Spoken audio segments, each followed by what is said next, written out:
Mr. Jaishankar, our External Affairs Minister, Professor Tan, Professor Iqbal, Mr. Vinod Rai, all the distinguished guests, ladies and gentlemen.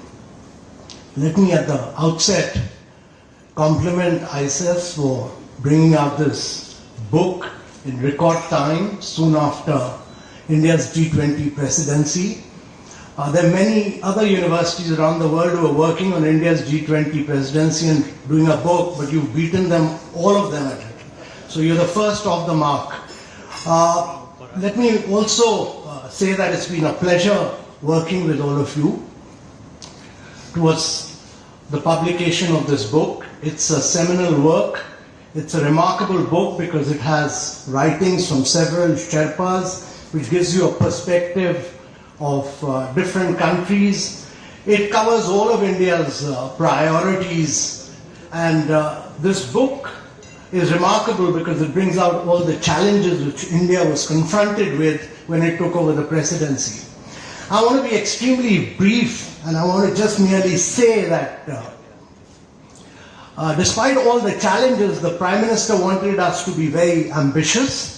He wanted us to be very inclusive. He wanted us to be decisive and action-oriented.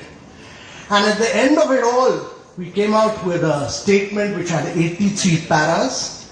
We've brought multilateralism back center stage at a time when it's a fractured world. We've managed to bring growth and development center stage. We've pushed the agenda of sustainable development goals. We've brought green development back as a driving force in a very big way, bringing climate action and climate finance as a very big force. We brought the agenda of inclusive growth by bringing the Global South center stage.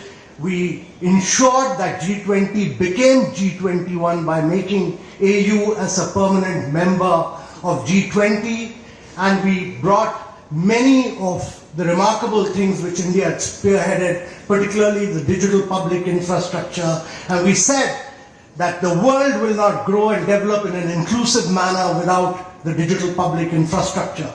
But I think the most remarkable thing was that India was able to push the agenda of the reforms of the multilateral financial institutions, which is very critical for both sustainable development goals and for climate action.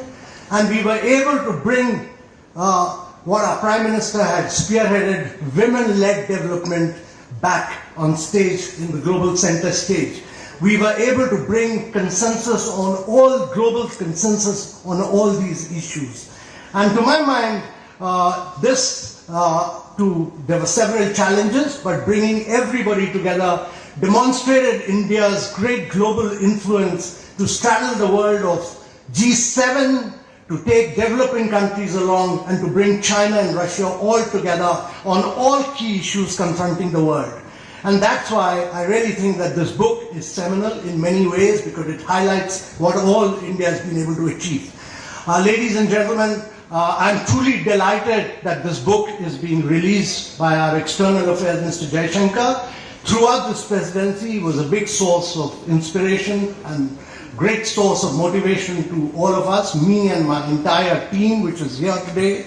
And whenever I was facing several challenges, particularly on issues of Russia and Ukraine, I fell back upon him, and he has always been a person who gave all the right advice for us to spearhead it. So I'm particularly delighted that all of you got Mr. Jaishankar to release this book. Thank you very much. It's been a great pleasure working with ISIS. Thank you.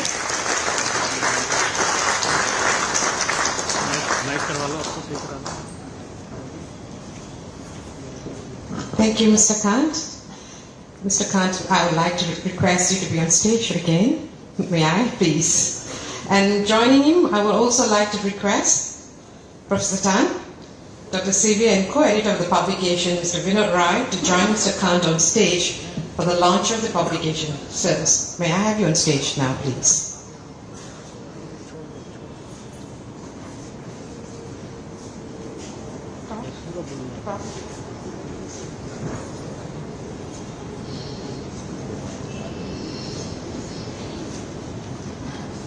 Ladies and gentlemen, it's my honor now to invite India's Minister of External Affairs, Dr. S Jaishankar, to join us on stage and to do us the honor of launching the publication, India and the Future of G20, Shaping Policies for a Better World.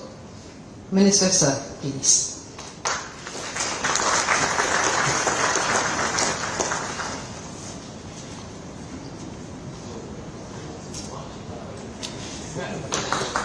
Ladies and gentlemen, the unribboning and launch of the book signify an important milestone for ISAS. And Professor Tan will also now present a copy of the book to Mr. Kant. And together, may I request everyone on stage to pose for a group photograph for the album.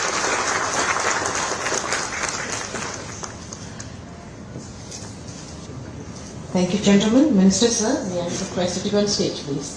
Yeah. Appreciate, please. Yeah.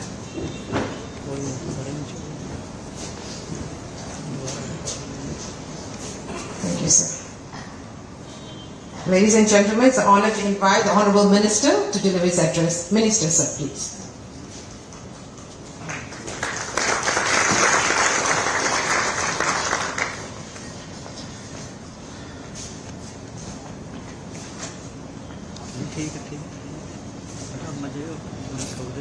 Professor Tanta Yonk,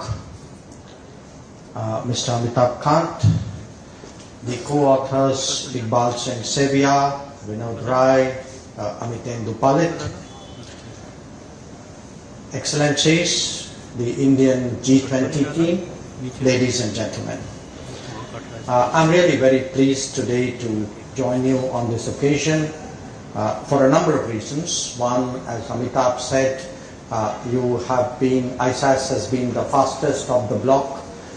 So as the first book on what was really a very, very, not just a memorable year for us, but I think if I look at the history of Indian diplomacy, I think it was a very notable period. It's really only fitting that I could also join you people on this occasion. I'm also very pleased that this has been done by ISAS. I have had myself some personal association with the Institute. A few years ago, when I thought I was leaving the government, I spent a few months in ISAS.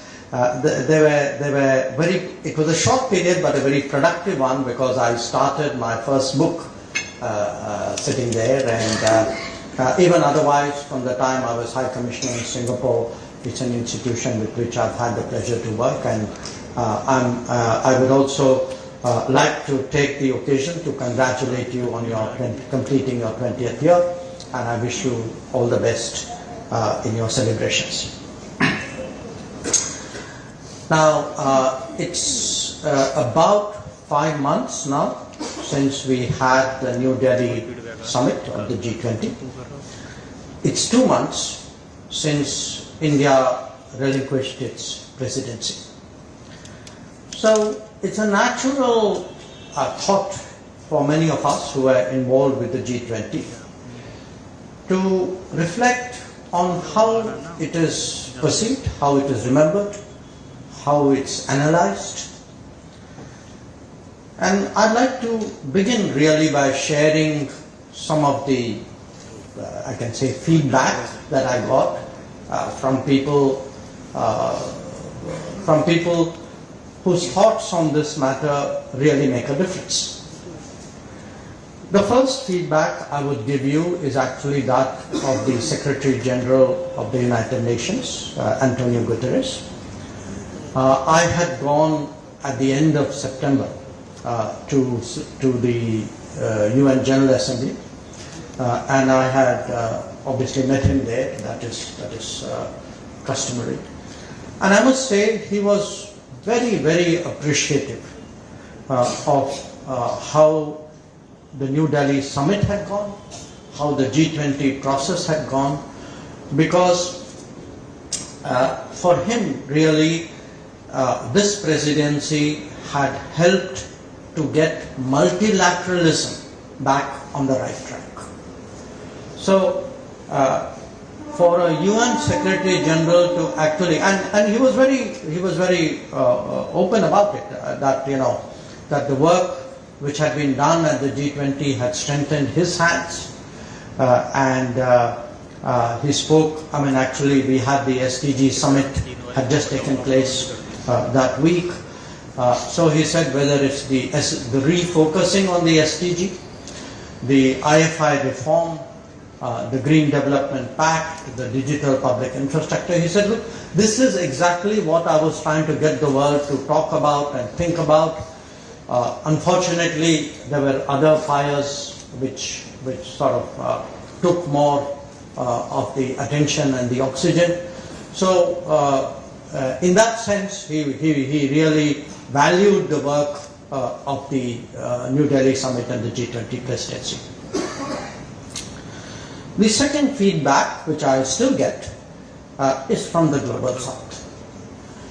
And I must say, again, my reference point here, my focus group, my sample here, has been the non-aligned meet, which I attended the summit in Kampala just 2 weeks ago.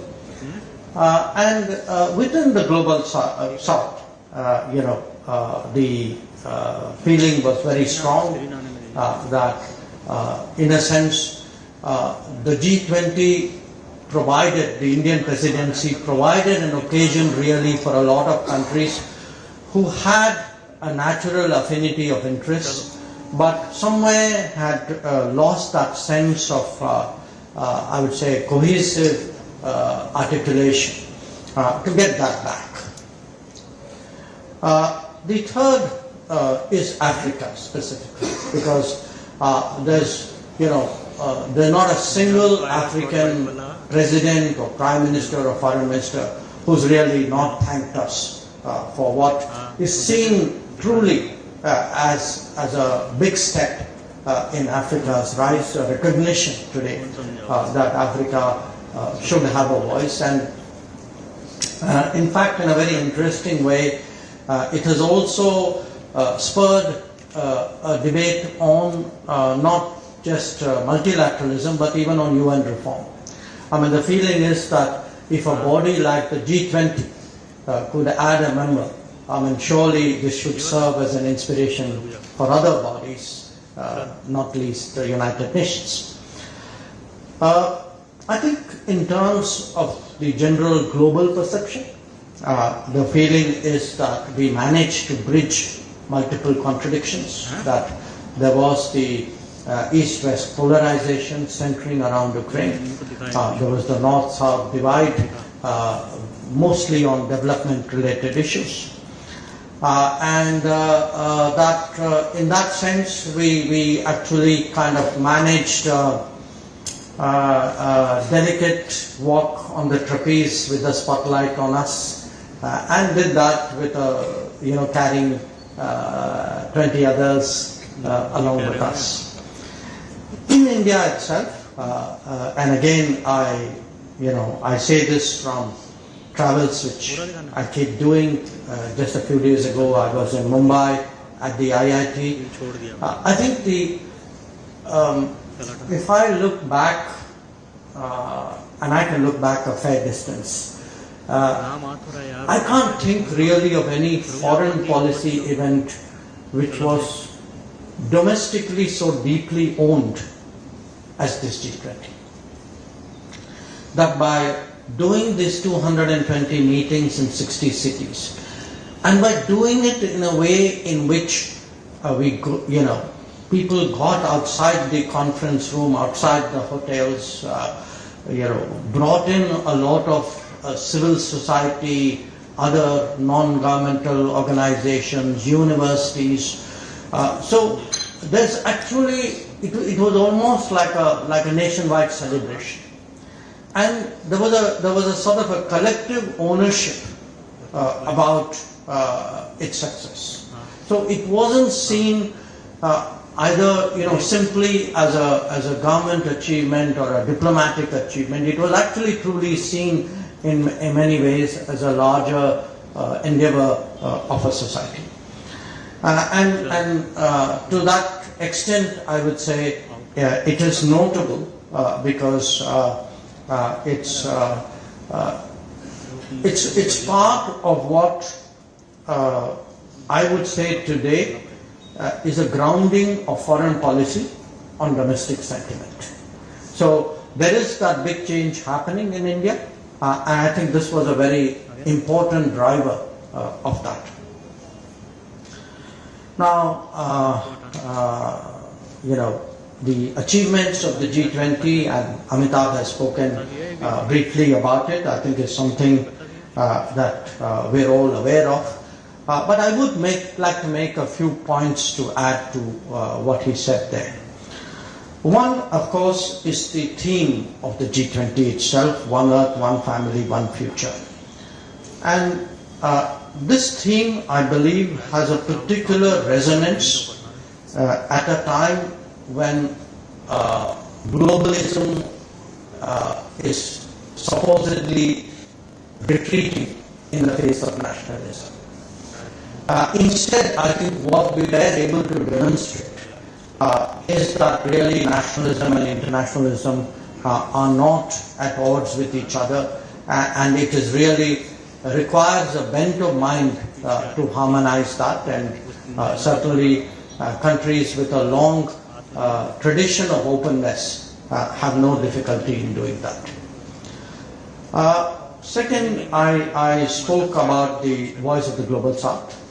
We began with the Voice of the Global South, but more importantly, we finished with the Voice of the Global South. So the fact that we reported back to the Global South on the G20, I think really underlined how seriously we took their contributions and how we hope that what we started off really gets more traction with time. As regards the African Union's permanent membership, again, I must share with you, I think Amitabh, you would remember this, as we were literally concluding the Bali G20. The then President of the African Union, President Macky Sall, actually came up. He was very agitated because he felt that the assurances that had been given that the African Union would be considered for membership, there was not even a reference, there was no discussion. As I said, certainly in the Indonesian presidency, much of the oxygen really got taken by the Ukraine issue. And he sort of articulated his feelings very strongly. And I heard Prime Minister Modi assure him that, look, don't worry, I mean, this we are now going to sort of pick up the baton. So for me, this was a international version of Modi ki guarantee, that he guaranteed to President Macky Sall that in our presidency we will get it done. And to round off that story, I must tell you, when the BRICS met in Johannesburg, President Macky Sall actually came up to him and said, look, you gave me a guarantee. I know that you took that initiative to write a letter to other members suggesting this strongly. He didn't say in a manner in which nobody could say no, but that's, I guess, what he meant. I think today the fact that we took this upon ourselves, this initiative, we pushed it through, this is something which is hugely appreciated. It was the right thing, it was a smart thing. I do think it would give G20 a much greater credibility and a broader representation in the times to come. Now, I referred to the action plan in regard to the SDG. I mentioned to you that the Secretary General UNSG actually felt that it had helped to energize the SDG summit. I must also say that I had a similar sense from Sultan Jaber when it came to COP28, that he was continuously in touch with us through the G20 presidency, and he too felt that whatever was done in the course of our presidency certainly strengthened his hands when it came to the COP in Dubai. One notable initiative, of course, was the LIFE initiative. I think, Iqbal, you referred to it as well. And it is an interesting initiative because it takes, what is a big, very serious issue from the public policy domain, and it translates into personal behavior and norms. That, climate action and climate justice is not something which somebody out there has to do so that we can all live better in the planet. It is a way of actually reminding ourselves of our individual responsibilities. And I think in that sense, it's actually a very interesting example to me of democratizing and individualizing what are big policy challenges facing the world.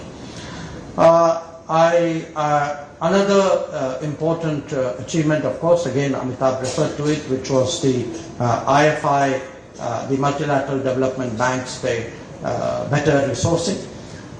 The reports which were co-led by Mr. N.K. Singh and Larry Summers, I think these will be picked up and taken forward in the Brazilian presidency, and certainly I think they do give the conceptual construct today to make this much more serious.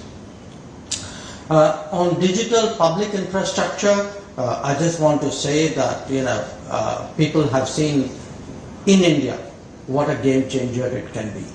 That today, if we have such a vast array of programs and initiatives on a scale which would have been unimaginable 5 years ago, maybe 10 years ago, when single programs can target 800 million people, like our Anna Yojana, the food support program, or 450 million people like the Mudra loans, or even the housing program today, which has 40 million families as beneficiaries. I think the whole idea today of efficient public goods delivery, and that being so key to good governance, this today rests on a digital foundation. And I would say, as a minister of a ministry which has development programs in 78 countries across the world, today I would say there's a single experience which is of interest to the world and which is a contribution that India can make to global good governance. It is actually in the propagation of digital public infrastructure. This is to me a real game changer out there waiting to happen. There was also a reference to women-led development. We've of course seen it in India, whether it is a Mudra loans or even the manner in which houses have been, the ownership of houses has been given. But actually in many ways with the way in which gender gaps have been narrowed, whether it may be narrowed in terms of parliamentary representation or in terms of recruitment into various bodies. It could be symbolic, it could be optical, it could be real. But again, this is something, the focus on women-led development I think was very important, as indeed was the food security issue. The per capita consumption of millets among G20 delegates would surely be in the Guinness Book of World Records. But believe me, every one of them took back that message and took it back enthusiastically. Today, the results we have seen of that propagation of millets, that is certainly very visible. And there were a few other, I think, ideas, including the skills-based migration pathways, because if one looks at the decade ahead, I think as we contemplate a global workplace, see how mobility agreements are becoming more and more important, it was timely that the G20 looked at the whole idea of migration pathways. Now, you would all, of course, note that I have not used the U word so far, Ukraine, but it was a challenge. I mean, no question about it. In fact, in many ways, the management of that issue while keeping the agenda moving, I think, was the real process.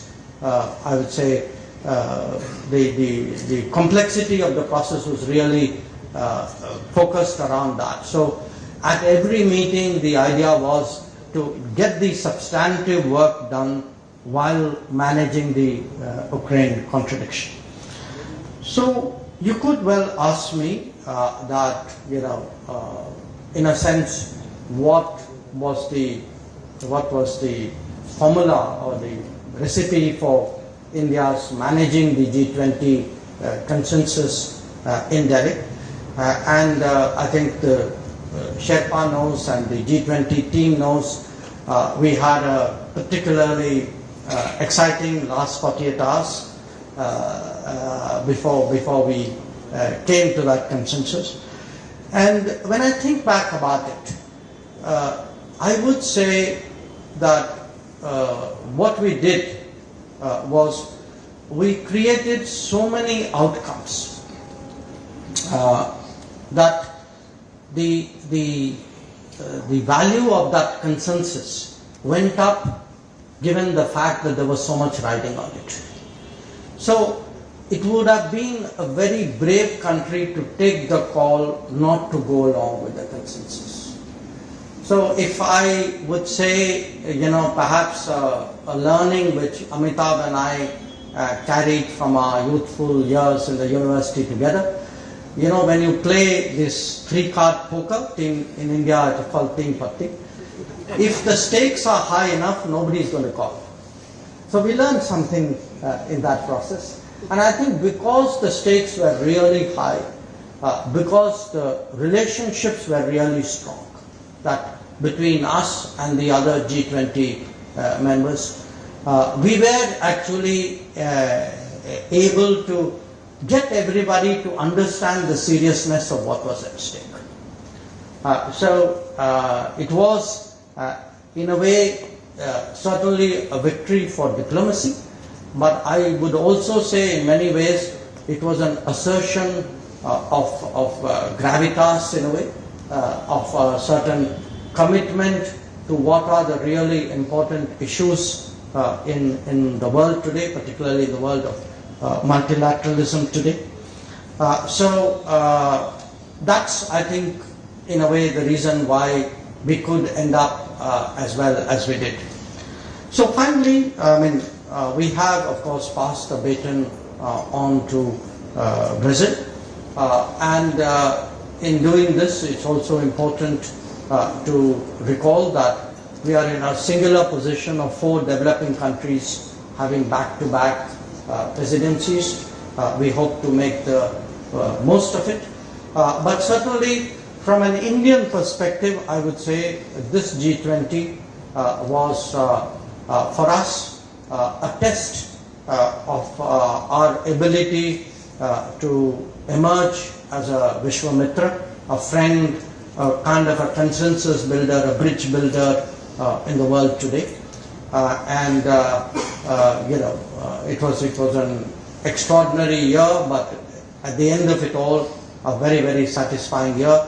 Many key participants are here in the room today.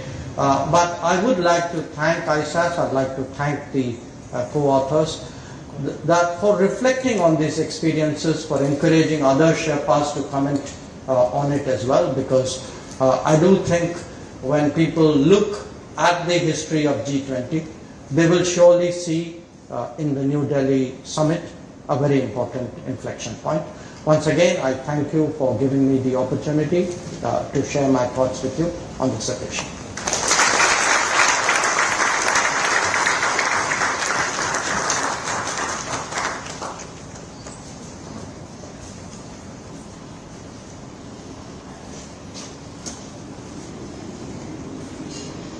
Thank you, Minister Sir. I would like next to invite Mr. Vinod Rai, Distinguished Visiting Research Fellow at the Institute of South Asian Studies and co-editor of the publication, to deliver the vote of thanks. Mr. Rai, please.